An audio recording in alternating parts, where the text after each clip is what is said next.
pada suatu malam, terlihat sekelompok remaja yang sedang berlibur di daerah India Utara. Sialnya, mobil mereka mogok di tengah ladang tebu yang terpencil.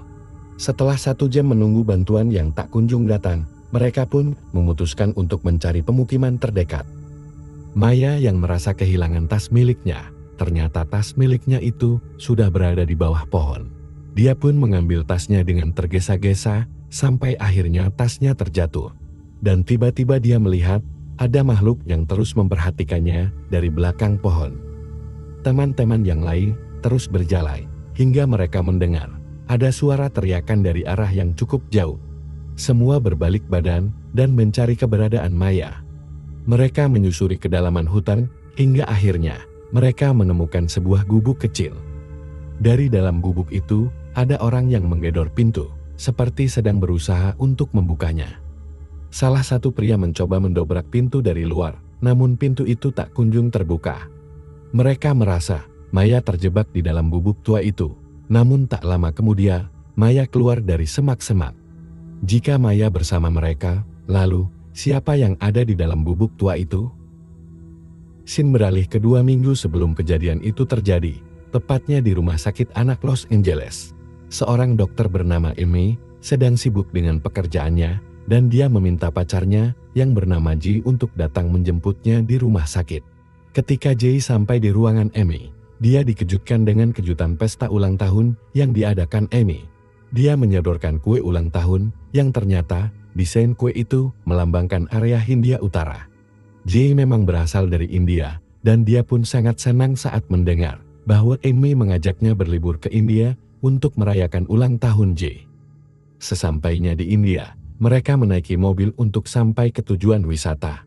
Terlihat nuansa kental India Utara yang penuh dengan sawah, ladang, dan juga pepohonan. Amy juga terlihat menyapa anak kecil dan warga sekitar, hingga mereka melihat ada sekelompok pria berjalan beriringan, memakai topeng di belakang kepalanya. Saat sampai di hotel, mereka disambut oleh Nevin, yang merupakan pemandu wisata di hotel itu. Nevin pun mengantar mereka ke kamar, di mana Ji dan Amy segera menata barang bawaan mereka. Dan karena kelelahan, mereka berdua pun akhirnya tidur. Keesokan harinya, Ji dan Amy memulai hari dengan melakukan yoga. Setelah itu, mereka mulai menyusuri alam pedesaan India Utara. Mereka membeli pakaian adat India, bahkan kedatangan mereka disambut oleh anak-anak desa sekitar. Ji pun membawa Amy ke tempat air terjun, dan tidak ada siapapun di sana. Di sana, Ji melamar Amy, tapi sayangnya Amy menolak lamaran pacarnya itu. Dia mengatakan jika dirinya masih ingin mengejar karir dan belum siap untuk menikah. Amy belum puas menjabat sebagai dokter, dan dia menginginkan jabatan di atas itu. Mendengar jawaban dari Amy, Ji pun sangat kecewa dan pergi meninggalkannya. Sore hari pun tiba, Ji dan Amy berjalan pulang. Tapi sayangnya mereka berdua tersesat. Di tengah hutan, mereka melihat ada sebuah bangunan yang di dalamnya ada banyak orang. Akhirnya, Ji dan Amy memberanikan diri untuk mengintip ke dalamnya. Terlihat seorang anak kecil yang tengah kerasukan oleh iblis, dan seorang dukun masih berusaha untuk menyembuhkan anak itu.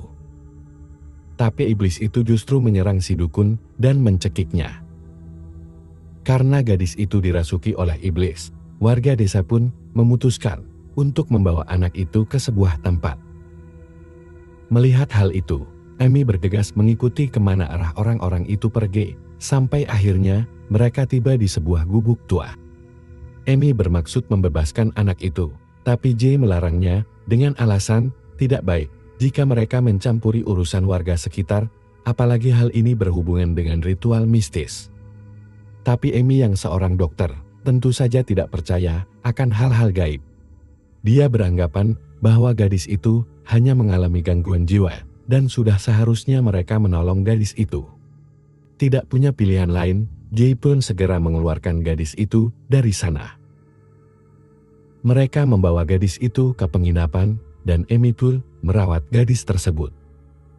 Amy menidurkannya di kamar, hingga tiba-tiba dia terbangun dari pingsannya. Ji dan Amy mulai menanyakan asal-usul gadis itu, tapi dia sama sekali tak mau bicara. Saat Jay dan Amy mendiskusikan kondisi gadis itu, tiba-tiba terdengar suara teriakan. Yang ternyata itu adalah Nevin yang menanyakan, apakah semua baik-baik saja. Jay segera mengatakan, jika semua baik-baik saja, dan meminta Nevin untuk segera pergi. Jay memilih untuk tidur di kursi, sementara Amy tidur di ranjang. Malam itu si gadis duduk di kursi goyang, sambil mengayunkan kursi itu. Amy yang terbangun, mencoba untuk berbicara dengan gadis itu. Dan akhirnya dia pun mengatakan sesuatu. Gadis yang diketahui bernama Asha ini, mulai bercerita tentang ibunya. Ibu Asha selalu memintanya untuk berjualan buah di pasar. Dan untuk sampai ke pasar, Asha harus melewati sebuah hutan. Ibunya berpesan kepadanya untuk tidak menoleh ke belakang saat Asha melewati hutan tersebut. Ini dikarenakan orang-orang di desa itu percaya bahwa para hantu yang tinggal di dalam hutan akan meneror mereka jika melanggar peraturan itu. Dalam perjalanan menuju pasar, tanpa dia sadari, boneka kesayangannya terjatuh. Kemudian, Asha pun melihat ke belakang dengan menggunakan pantulan cermin. Dan di sanalah, dia sangat terkejut melihat sosok hantu yang ternyata mengikutinya dari belakang. Setelah menceritakan hal itu, Asha pun bergegas tidur. Pagi harinya, Amy terlihat sedang bersantai di atas kursi goyang. Dia melihat ada bayangan orang dari arah pintu, dan ternyata Jay sudah berada di depan teras kamar. Amy menemui Jay dan berkata jika semua akan baik-baik saja. Jay kembali mengatakan jika dirinya sangat mencintai Amy.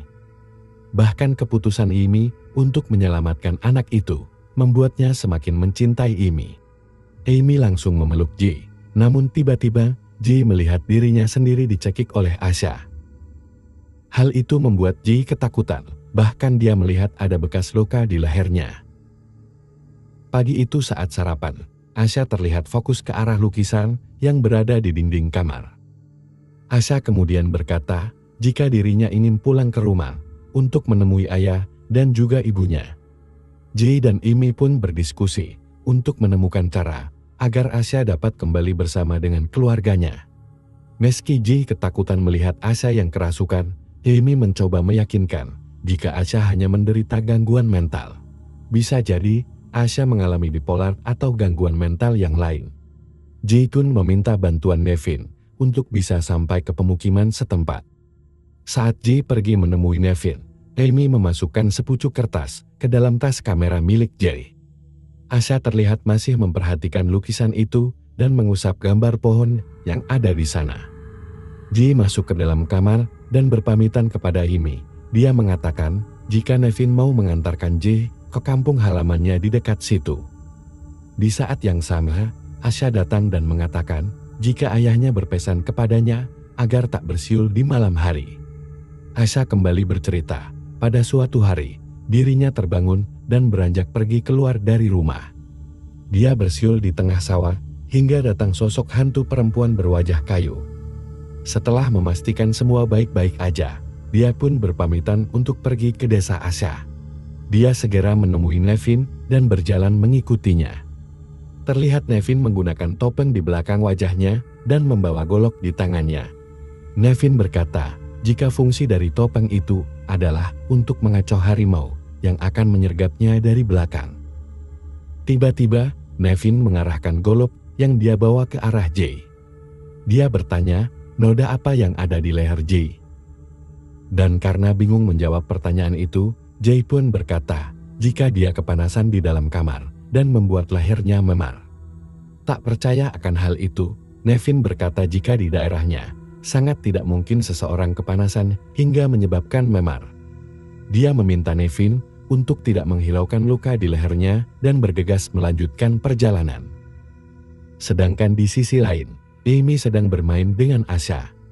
Dia memakaikan gelang kaki yang dia beli ke kaki Asha. Asha tampak senang dengan gelang lonceng yang dia pakai. Lalu Amy kembali bertanya tentang sosok wanita berwajah kayu yang dilihat oleh Asha. Karena Amy masih mengira Asha mengidap gangguan mental, Amy malah meminta Asya untuk mengenalkan dirinya dengan si wanita berwarna kayu. Sementara itu, Nevi dan Ji sudah memasuki perkampungan. Mereka melihat warga kampung sedang melakukan upacara kremasi. Nevi dan Ji bersalah karena datang di waktu yang kurang tepat.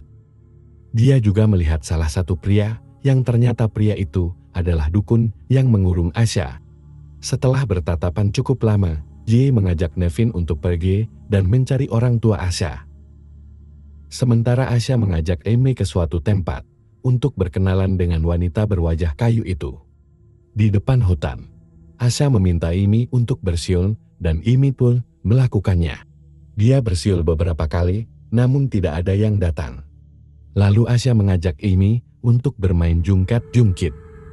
Namun ternyata dari arah hutan, terlihat ada sosok hantu wanita berbaju kuning dan berwajah kayu.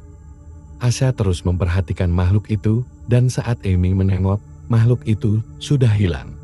Asya segera berlari menjauhi Amy karena ketakutan. Di sisi lain, Ji dan Nevin sudah berada di ladang tebu. Ji berkata jika ada sesuatu di dalam ladang itu. Dengan wajah curiga, Nevin hanya mengatakan jika itu hanyalah ladang tebu biasa. Namun dia malah mengajak Nevin untuk melihat isi dari ladang itu. Dan dengan kesal, Nevin mengikuti kemana Ji pergi. Hingga akhirnya, mereka pun sampai di sebuah gubuk tua. Nevin terhenti, lalu dia pun bertanya, bagaimana Ji bisa menemukan tempat itu. Lalu Ji menceritakan semua yang terjadi. Karena mendengar hal itu, Nevin semakin marah. Dia tak menyangka jika Ji dan Amy adalah orang yang telah mengeluarkan Asya dari gubuk itu. Nevin membuka pintu ruangan itu untuk meyakinkan bahwa apa yang dikatakan Ji benar. Benar saja, setelah melihat ruangan itu kosong, Nevin menjadi sangat ketakutan. Dia mengatakan jika Asya pasti sudah mencekik leher Ji. Dan dia juga mengatakan jika Asya adalah anak dari iblis. Ibu dan ayahnya telah meninggal beberapa tahun yang lalu. Ibunya meninggal saat dia membawa kayu bakar. Kayu itu menimpa kepala ibu Asya. Sepeninggalan ibunya itu, Asya menjadi anak yang sangat nakal.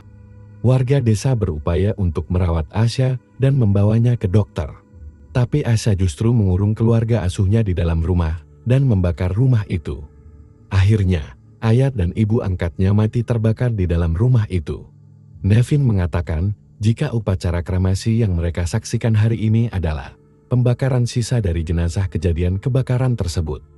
Nevin segera meminta Ji untuk melepaskan Asya dan mengurungnya kembali ke ruangan itu. Nevin mengatakan jika Asya tidak dikurung, maka tidak hanya keluarga Nevin yang akan celaka, tapi seluruh warga desa akan ditimpa malapetaka. Mendengar hal itu, Ji justru mengatakan jika Asya tidak akan pernah kembali dikurung. Ji tetap mempertahankan keselamatan Asya meskipun harus mengorbankan nyawa banyak orang. Mendengar hal itu, Nevin kecewa dan pergi meninggalkan Ji sendirian. Ji membuka ponselnya dan mencoba untuk menghubungi Amy. Ji berpesan jika Asya mengalami sakit mental. Ji mengatakan jika Asya telah menghabisi semua keluarganya sendiri dan juga orang-orang terdekatnya. Dia juga meminta Amy untuk menjauh dari Asya dan menyelamatkan diri. Setelah mengabarkan informasi yang tidak menyenangkan itu, Ji pun segera pergi menyusul Nevin. Dia masuk ke ladang tebu dan mencari keberadaan Nevin. Namun Ji berhenti saat dia mendengar ada pergerakan di sekitarnya. Yang ternyata Nevin sudah bersiap dan langsung menusuk Ji dari belakang hingga membuat dia jatuh pingsan. Sedangkan di tempat lain, Amy terlihat sedang mencari Asya. Dia masuk ke sebuah bangunan kosong dan dia melihat Asya sedang berbicara dengan sosok tak kasat mata. Dia tidak menyadari jika Asya telah kerasukan, dia malah mengajak Asya untuk pulang ke penginapan. Di kamar penginapan, Amy kembali menginterogasi Asya. Asya mengatakan jika dia dipaksa untuk menyakiti Amy. Asya berkata jika arwah ibunya memaksanya untuk melukai orang-orang yang dekat dengan dirinya. Ibunya tidak mau jika Asya menyukai orang lain selain dirinya. Amy pun mencari keberadaan ibu Asya di ruangan itu dan berkata jika dia tidak menemukan siapapun di sana. Namun tiba-tiba, Asya berteriak jika ibunya ada di dalam dirinya. Amy segera memeluk Asya dan menenangkannya. Di sini, Amy masih meyakini jika Asya hanya mengalami trauma akan kematian ibunya. Namun, karena Asya mengalami kejang-kejang dan berkata jika arwah ibunya sudah merasukinya, Amy pun perlahan mulai percaya akan keberadaan arwah dari ibu Asya. Dia pun meminta Asya untuk percaya jika Amy bisa mengeluarkan sosok itu dari tubuhnya. Setelah Asya cukup tenang, Amy pun mulai memperagakan ritual yang dilakukan para dukun. Dia memercikkan air ke kepala Asya dan meminta arwah itu keluar dari tubuhnya. Amy terus mengulang kalimatnya itu dan menepuk kepala Asya menggunakan batang bunga. Namun tiba-tiba, tubuh Asya berputar gak karuan dan mulai kesurupan.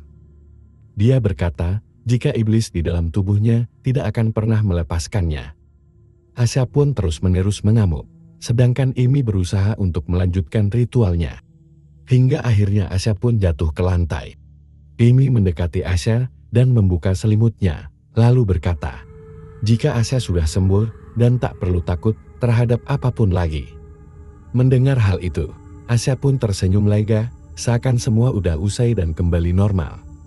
Setelah Asya beristirahat, Amy membersihkan diri di wastafel kamar mandi dan mulai mengkhawatirkan Jay. Amy melihat Asya sedang mengayunkan kursi goyang dengan sangat cepat. Amy lalu mengunci diri di kamar mandi dan mencoba menghubungi Jay. Namun sayangnya, dia tak bisa terhubung ke jaringan manapun.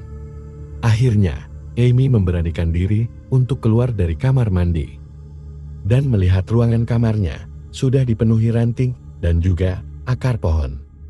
Amy mengendap-endap pergi keluar dan ternyata dari balik pintu, Asya sudah bersiap untuk menyerangnya. Dari gerbang penginapan, Nevin segera menuju ke kamar Amy. Dia melihat Amy sedang melawan Asya.